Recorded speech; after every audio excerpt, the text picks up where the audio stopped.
Ne soyez pas trop autonome dans vos amours et dans votre vie. Il m'arrive de rencontrer des gens ou d'en avoir en consultation et qui me disent constamment « moi je suis quelqu'un de très autonome ». Alors, autonome, eh bien je sais ce que ça veut dire. Une personne qui réfléchit, une personne qui est capable d'utiliser son libre arbitre, une personne qui eh bien, a des propres valeurs et c'est très important. Et parfois, il y a des gens qui disent « moi, je suis très autonome » et on ne sait plus où cela se situe et souvent, cela cache des fragilités. C'est-à-dire, j'ai en face de moi des personnes qui veulent surtout ne rien demander, qui confondent parfois autonomie et autarcie.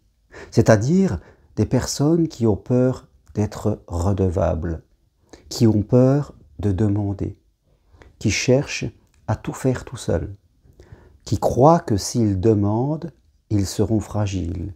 S'ils demandent, ils seront redevables, ils seront obligés, eh bien, de subvenir à une autre demande de quelqu'un d'autre et cela leur fait peur, tout simplement parce qu'ils ne savent pas dire de vrai oui, de vrai non ou de vrai peut-être.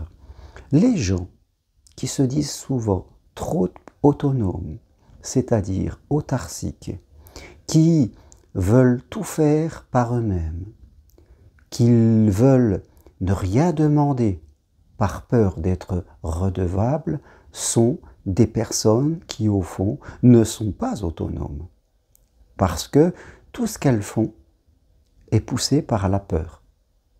Une personne qui est vraiment autonome dans sa réflexion, dans sa façon de se positionner, dans sa manière de communiquer, de dire oui, de dire non, n'aura pas cette peur. Elle sera tranquille. Elle saura dire oui, non, peut-être ou peut-être pas. Elle saura se positionner. Donc, elle n'a pas besoin de se cacher, d'avoir des frontières rigides, parce qu'elle n'a pas peur. Donc, elle se positionne.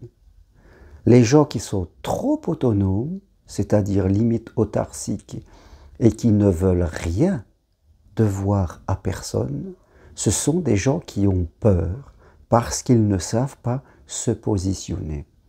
Et vous le savez, je le dis souvent, dès que notre façon de vivre et de décider est basée sur la peur, d'être manipulé, d'être influencé, d'être trahi, trompé, eh bien, comme cela est majoritaire dans nos pensées et dans notre subconscient, eh bien c'est ce qui va nous arriver dans la vie.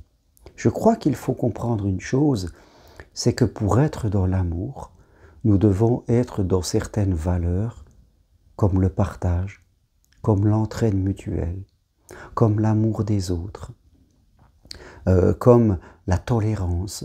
Ce sont les valeurs qui sont liées à l'amour. Et c'est important de pouvoir les vivre. Nous sommes tous interdépendants les uns des autres. Nous ne pouvons pas vivre tout seuls et ne jamais rien demander à personne. Moi, je demande des choses que je ne sais pas faire. Ou parfois, quand j'ai besoin de l'avis de quelqu'un d'autre, que ce soit mon épouse ou une autre personne, je demande parce que je ne me sens pas tout puissant. Parce que je sais que même si j'ai mes forces personnelles, je suis un être humain et j'ai mes vulnérabilités. Je ne me crois pas extrêmement fort, tellement fort que je peux tout passer tout seul. Non, j'ai besoin des autres et nous avons tous besoin les uns des autres. Et je crois que c'est ainsi que nous ferons partie de la lumière.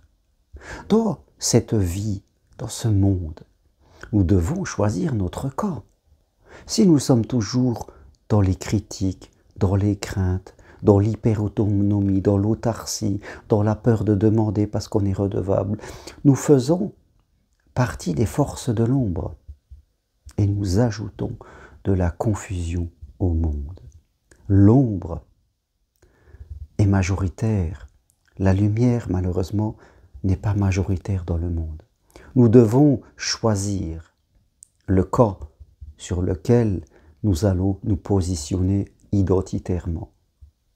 D'un côté, nous avons la lumière, l'unité, l'amour, être ensemble, s'entraider, la fraternité.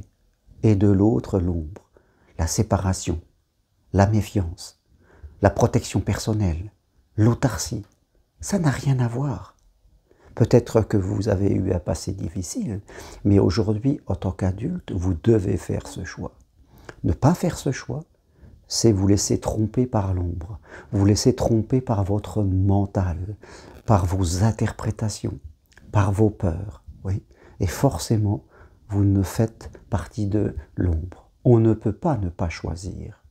Ne rien faire, c'est choisir l'ombre. Et je crois que c'est important pour vous, si vous souhaitez vivre une vie amoureuse, si vous souhaitez être dans l'abondance, dans la paix, dans la sérénité, vous devez faire ce choix. Si vous ne le faites pas, si vous êtes automatisé par votre passé, si vous êtes automatisé par le faire et tout ce que vous faites tous les jours, si vous prenez plus le temps même d'y penser, c'est que l'ombre vous domine et vous faites partie de ces forces qui créent du trouble dans notre humanité. Donc c'est pas important aujourd'hui. Ne soyez pas trop autonomes parce que nous sommes tous interdépendants. Il faut savoir demander. Demander, c'est faire un cadeau à l'autre. Il faut savoir accepter de l'aide parce qu'on n'est pas tout puissant. Et ainsi, nous allons nourrir la fraternité et non, je veux dire, le chacun pour soi.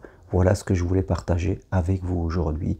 Ne soyez pas une personne trop autonome.